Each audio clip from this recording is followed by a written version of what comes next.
Mistress Lys, Commander Aldin, it gives me great pleasure to formally welcome the city-state of Alamigo to the Eorzean Alliance. The pleasure is ours, Your Grace. I know I speak for all Alamegans when I say that we are glad of this chance to stand with our comrades of the Alliance. And we, for our part, are glad indeed to be able to welcome friends both old and new. Lord Hien of Doma, at your service. Pray, accept my heartfelt thanks for your generous invitation. Nay, 'tis we who must thank you for journeying so far. And 'twould be remiss of me not to acknowledge the part the Scions of the Seventh Dawn have played in bringing all of us together. In times of great unrest, you and yours have been our constant companions, without whom we would not be here. With apologies to Lord Hien and Mistress Alisaie, it occurs to me that we have not gathered in this way since that fateful day in Uldar. The day I lost my arm and my freedom. As I lay in my cell, never did I dream that I would one day be given the chance to represent my homeland at this council. I would not even be alive had you not plucked me from the jaws of death. You, Yugiri, and Alphino. Would that the lad could be with us.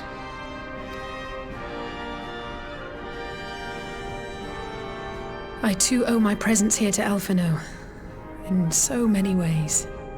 Until such time as he returns, I mean to carry on his good work as best I can.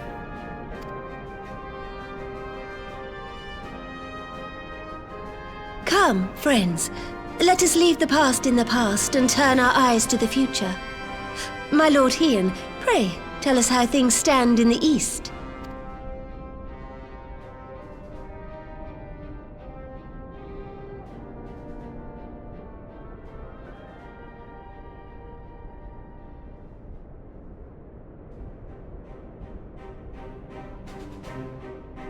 Having heard the rumors of dissent in Garlemald, I dared to dream of a peaceable solution.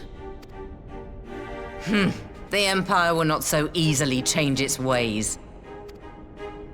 If the Garleans have a mind to take back Doma and Alamigo, we'll be hard-pressed to stop them, even with the might of 6 nations. But while we lack the strength to fight the tide, a course may yet present itself, if we read the winds aright. The winds suggest but one course to me.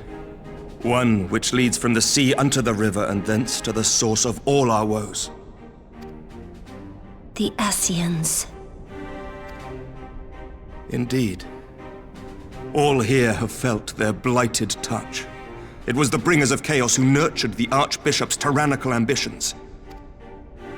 They who bestowed upon him the secrets of summoning, as they have so many others before and since.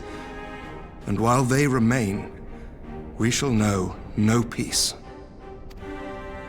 Our objective is clear. The question is how to achieve it. That our enemy parades about in Xenos' skin poses problems in itself, but ere we get to them, how are we to infiltrate the Empire and get close enough to strike?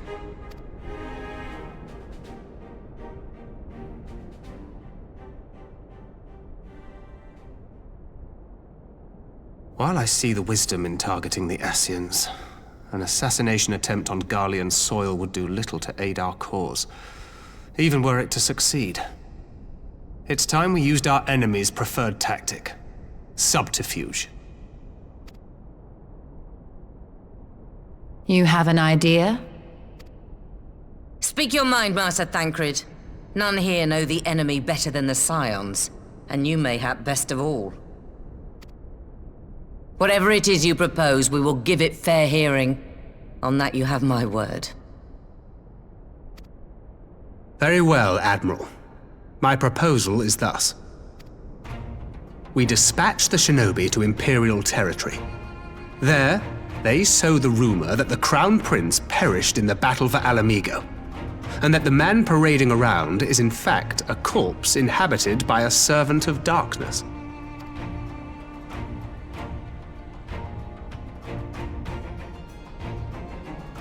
Well, it does have the ring of truth about it. And were the Garleans to learn that their future ruler is a puppet, the Empire would be shaken to the core.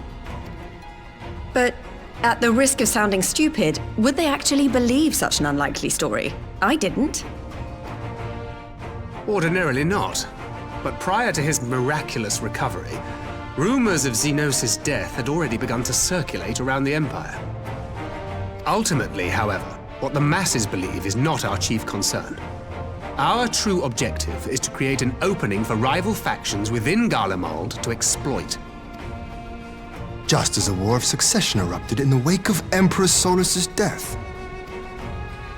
A war which raged until but recently, plunging the Imperial House into disarray as nephew and uncle grappled for the throne. It is no coincidence that one of Varus's first acts as Emperor was to name Xenos heir apparent, family feuds being so tiresome when armies are involved. Not all welcomed his choice of successor, however. There is no shortage of individuals who aspire to the throne, who would jump at any chance to seize power. The news that Xenos is not only dead, but a puppet to diabolical forces would be too enticing to ignore. The Empire would not be quick to recover from a second war of succession. I am no stranger to infiltrating Imperial territory. With a team of operatives gathered from among the Alliance's finest, the plan should have a reasonable chance of success. Doma already has shinobi in place throughout the provinces. We stand ready to act, and act we must. What say you all?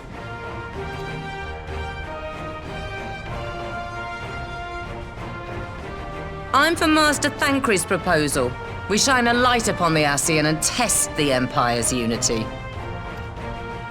'Twas his plot that scuttled Doma's negotiations, was it not? Why then, if we can eliminate him, there may yet be a chance for peace. Let us wage this war of subterfuge, that we may one day lay down our arms. Gods know we never will while the Ascians remain.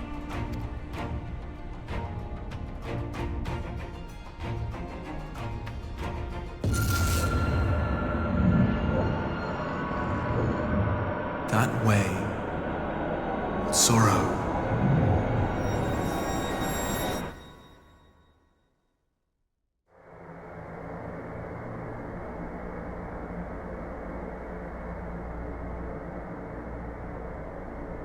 History must be changed.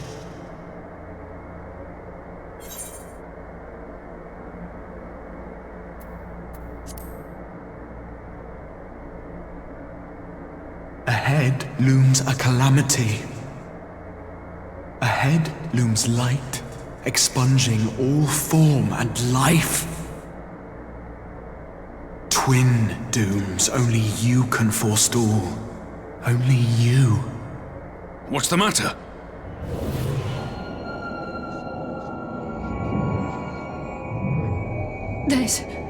There's a voice!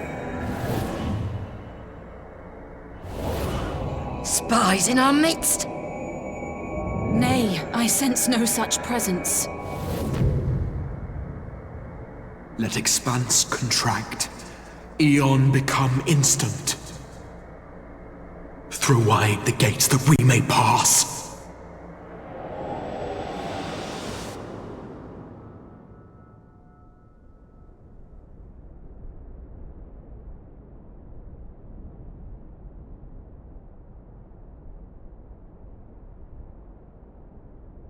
Is it over? Master Thancred!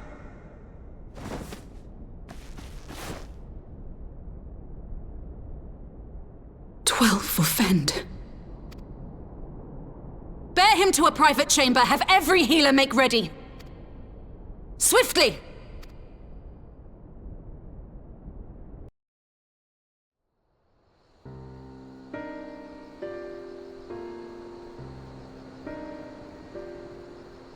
Master Thancred remains in slumber. Though his vital signs appear stable, he's unresponsive. What could have done this? And why just him and not the others? I'm afraid we could not identify the cause, my lady. Our examinations revealed no wounds, nor the presence of any poisonous substances. Gods, that only makes it worse. You're to let us know the moment there's any change, all right?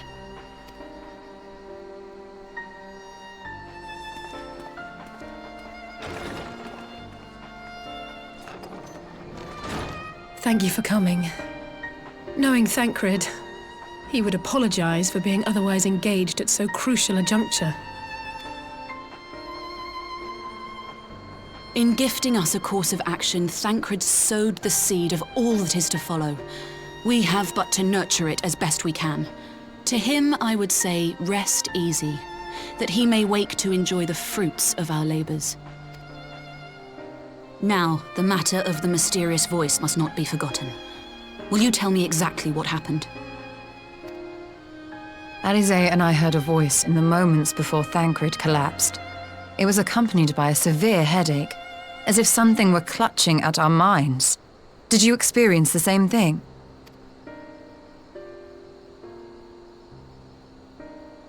So, in between the voice and the pain, you felt as if you were somewhere else entirely?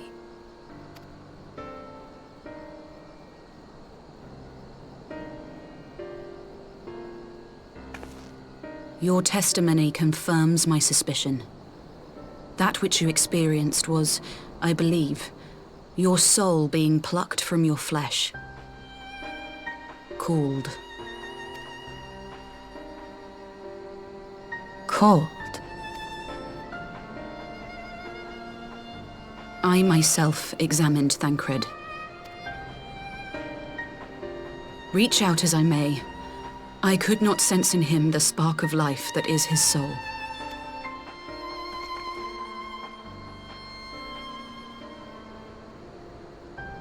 That Thancred alone was stricken so is likely due to his heightened sensitivity to the effects of ether, a consequence of his prior possession by the Ascian, La Hebrea. The owner of the voice, whoever it may be, reached out to you, called your souls, and in so doing, caused you and yours such pain. But if that's true, where exactly are we being called to? I know not. Yet one thing is plain. Whoever waits for you on the other side is possessed of a power unlike any I have ever known.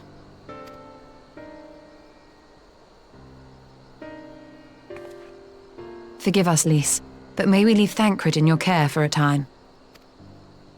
As if you had to ask. I may not be a scion anymore, but I'm no less a friend. Don't worry. I'll see to it that Thancred's well looked after. Just focus on solving this mystery, all right? Thank you, Lys. As the Elder Seedseer says, 'tis no ordinary individual we are dealing with. Nor can we discount the possibility of Ascian involvement. Whoever or whatever is behind this, the sooner we find out, the better.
Urianger!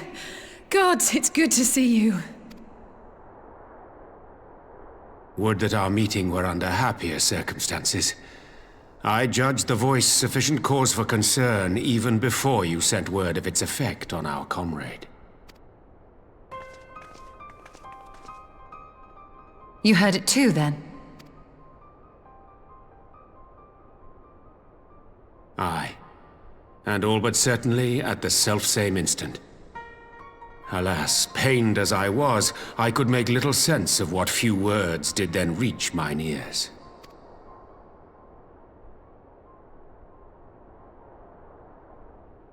Who do you think is responsible? Could this be the Ascians doing? That I cannot say. Not when so little is known. Ere I indulge in speculation, I would examine Thancred with mine own eyes. To Alamigo, then, without further delay. One other thing. During my visit to the Far East, I observed a strange phenomenon. Thou referest, I presume, to the localized reduction in etheric density. Well, that spares me the trouble of an explanation. Yes, I noted precisely that at two apparently unconnected locations. I take it the phenomenon is not limited to the Far East. Indeed not. Of late, our agents charged with surveilling the beast tribes have spoken of little else. In every corner of the realm, they tell of places in which the ether hath grown thin. Naturally, my suspicions first turned to primal activity, but the areas thus affected betray no evidence of summoning. I must confess to being quite perplexed. If the same phenomenon is being observed in multiple locations on opposite sides of the world, we may safely discount regional factors. Needless to say, this warrants further investigation. Indeed, I shall make it my task to...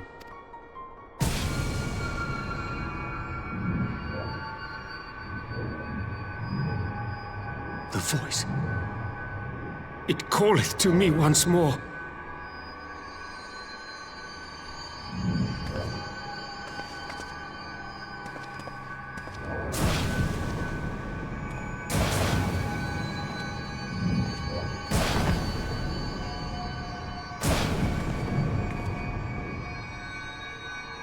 I hear it too.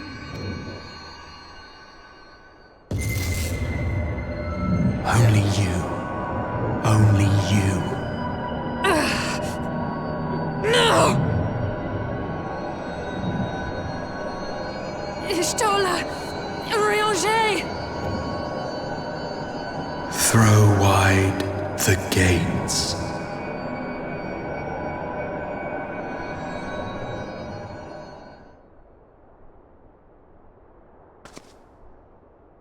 No! No, this can't be happening!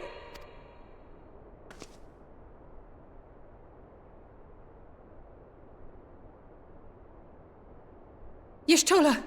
Urianger! Open your eyes! Open your eyes, I beg you!